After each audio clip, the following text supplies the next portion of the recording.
ಕೊನೆಗೂ ಬಾಂಗ್ಲಾದೇಶದಲ್ಲಿ ಅಕ್ರಮ ಬಾಂಗ್ಲಾದೇಶಿ ವಲಸಿಗರ ವಿರುದ್ಧ ಭಾರೀ ಮಟ್ಟದ ಕಾರ್ಯಾಚರಣೆ ಶುರುವಾಗಿದೆ. ಇತ್ತೀಚಿನ ರಾಜಕೀಯ ಬೆಳವಣಿಗೆಗಳ ಬಳಿಕ ಬಿಜೆಪಿ ನಾಯಕ ಸುವೇಂದು ಅಧಿಕಾರಿ ಅಧಿಕಾರಕ್ಕೆ ಬಂದ ತಕ್ಷಣವೇ ತಮ್ಮ ಚುನಾವಣಾ ಭರವಸೆಗಳನ್ನು ಜಾರಿಗೆ ತರುವ ಕೆಲಸಕ್ಕೆ ಕೈ ಹಾಕಿದ್ದಾರೆ. ಡಿಟೆಕ್ಟ್, ಡಿಲೀಟ್ ಅಂಡ್ ಡಿಪೋರ್ಟ್ ಎಂಬ ಹೊಸ ಕಾರ್ಯಯೋಜನೆಯ ಮೂಲಕ ಅಕ್ರಮವಾಗಿ ವಾಸಿಸುತ್ತಿರುವ ಬಾಂಗ್ಲಾದೇಶಿ ವಲಸಿಗರನ್ನ ಗುರುತಿಸಿ ಅವರ ನಕಲಿ ದಾಖಲೆಗಳನ್ನು ರದ್ದು ಮಾಡಿ ನಂತರ ಅವರನ್ನ ಗಡಿಭಾಗದ ಮೂಲಕ ಹಿಂದಕ್ಕೆ ಕಳುಹಿಸುವ ಕಾರ್ಯ ಕೂಡ ಆರಂಭವಾಗಿದೆ. ಈ ಕ್ರಮ ಪಶ್ಚಿಮ ಬಂಗಾಳ ಮಾತ್ರವಲ್ಲ, ದೇಶದ ಭದ್ರತೆ ಮತ್ತು ರಾಜಕೀಯದ ಮೇಲೂ ಕೂಡ ದೊಡ್ಡ ಪರಿಣಾಮ ಬೀರುವ ಸಾಧ್ಯತೆ ಇದೆ ಎಂಬ ಚರ್ಚೆ ಈಗ ದೇಶಾದ್ಯಂತ ಶುರುವಾಗಿದೆ. ಈ ಕಾರ್ಯಯೋಜನೆಯ ಭಾಗವಾಗಿ ರಾಜ್ಯ ಪೊಲೀಸರು ಅಕ್ರಮ ವಲಸಿಗರನ್ನ ಗುರುತಿಸುವ ಕಾರ್ಯವನ್ನ ವೇಗಗೊಳಿಸಿದ್ದಾರೆ. ರಸ್ತೆ ಬದಿಗಳು, ರೈಲ್ವೆ ಪ್ರದೇಶಗಳು ಹಾಗೂ ಸರ್ಕಾರಿ ಭೂಮಿಗಳಲ್ಲಿ ವಾಸಿಸುತ್ತಿರುವ ದಾಖಲೆಗಳನ್ನು ಪರಿಶೀಲಿಸಲಾಗ್ತಾ ಇದೆ. ನಕಲಿ ಆಧಾರ್ ಕಾರ್ಡ್, ಮತದಾರರ ಗುರುತಿನ ಚೀಟಿ ಮತ್ತು ಸರ್ಕಾರದ ಕಲ್ಯಾಣ ಯೋಜನೆಗಳಲ್ಲಿರುವ ಅಕ್ರಮ ದಾಖಲೆಗಳನ್ನು ಅಳಿಸುವ ಪ್ರಕ್ರಿಯೆ ಕೂಡ ಆರಂಭವಾಗಿದೆ.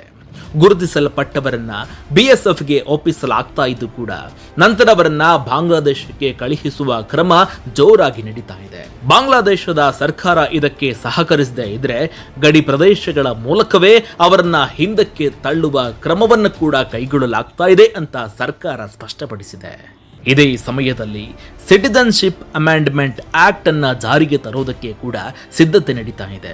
ಈ ಕಾನೂನಿನ ಪ್ರಕಾರ ಬಾಂಗ್ಲಾದೇಶ, ಪಾಕಿಸ್ತಾನ ಮತ್ತು ಅಫ್ಘಾನಿಸ್ತಾನದಿಂದ ಧಾರ್ಮಿಕ ಹಿಂಸೆಯಿಂದ ತಪ್ಪಿಸಿಕೊಂಡು ಭಾರತಕ್ಕೆ ಬಂದಿರುವ ಹಿಂದೂ, ಬೌದ್ಧ, ಸಿಖ್, ಜೈನ, ಪಾರ್ಸಿ ಮತ್ತು ಕ್ರೈಸ್ತ ಸಮುದಾಯದವರಿಗೆ ಭಾರತದಲ್ಲಿ ಉಳಿಯುವುದಕ್ಕೆ ಅವಕಾಶ ಸಿಗಲಿದೆ. ಆದರೆ ಅಕ್ರಮವಾಗಿ ಬಂದಿರುವ ಮುಸ್ಲಿಂ ವಲಸಿಗರನ್ನ ಹಿಂದಕ್ಕೆ ಕಳುಹಿಸಲಾಗ್ತಾ ಇದೆ ಎಂಬ ವಿಚಾರ ಮತ್ತೆ ರಾಜಕೀಯ ಚರ್ಚೆಗೆ ಕಾರಣವಾಗಿದೆ.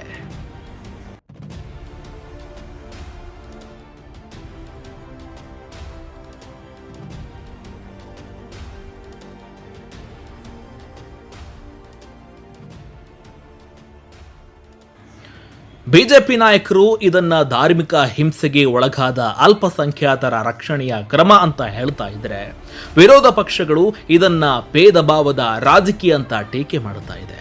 ಇದರ ಮಧ್ಯೆ ಟಿಎಂಸಿ ಸಂಸದೆ ಮಹುವಾ ಮೊಹಿತ್ರಾ ನೀಡಿದ ಹೇಳಿಕೆ ಮತ್ತಷ್ಟು ವಿವಾದಕ್ಕೆ ಕಾರಣವಾಗಿದೆ. ಬಾಂಗ್ಲಾದೇಶದ ಮೂಲಸೌಕರ್ಯ ಭಾರತಕ್ಕಿಂತ ಉತ್ತಮವಾಗಿದೆ, ಹೀಗಿದ್ದಾಗ ಅವರು ಭಾರತಕ್ಕೆ ಏಕೆ ಬರ್ತಾರೆ ಅಂತ ಪ್ರಶ್ನೆ ಹಾಕಿದ್ದಾರೆ. ಈ ಪ್ರಶ್ನೆಗೆ ಹೇಳಿಕೆ ಕೊಟ್ಟಿರುವ ಬಿಜೆಪಿ ತೀವ್ರವಾಗಿ ಟೀಕಿಸಿದೆ.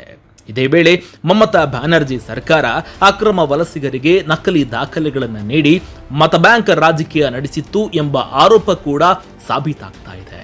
ಭಾರತ ಸರ್ಕಾರದ ಪ್ರಕಾರ ಅಕ್ರಮ ವಲಸಿಗರ ಕಾರಣದಿಂದ ಗಡಿದಾಟುವ ಅಪರಾಧಗಳು, ನಕಲಿ ನೋಟುಗಳ ಜಾಲ, ಡ್ರಗ್ಸ್ ಸಾಗಣೆ ಮತ್ತು ಉಗ್ರ ಚಟುವಟಿಕೆಗಳ ಅಪಾಯ ಹೆಚ್ಚಾಗ್ತಾ ಇತ್ತು.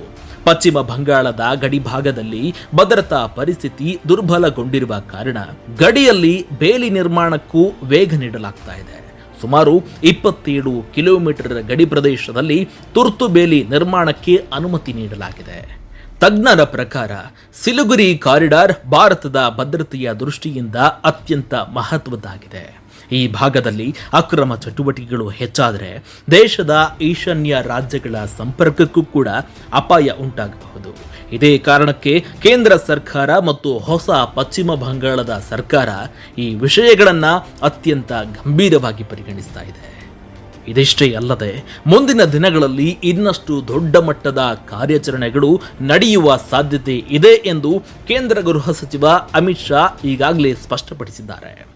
ಪಶ್ಚಿಮ ಬಂಗಾಳದಲ್ಲಿ ಆರಂಭವಾದ ಈ ಕ್ರಮ ದೇಶದ ರಾಜಕೀಯ ಭದ್ರತೆ ಮತ್ತು ಗಡಿ ನಿಯಂತ್ರಣದ ಮೇಲೂ ಕೂಡ ಯಾವ ರೀತಿ ಪರಿಣಾಮ ಬೀರುತ್ತದೆ ಎಂಬುದನ್ನು ಈಗ ದೇಶವೇ ಗಮನಿಸಬೇಕಾಗಿದೆ.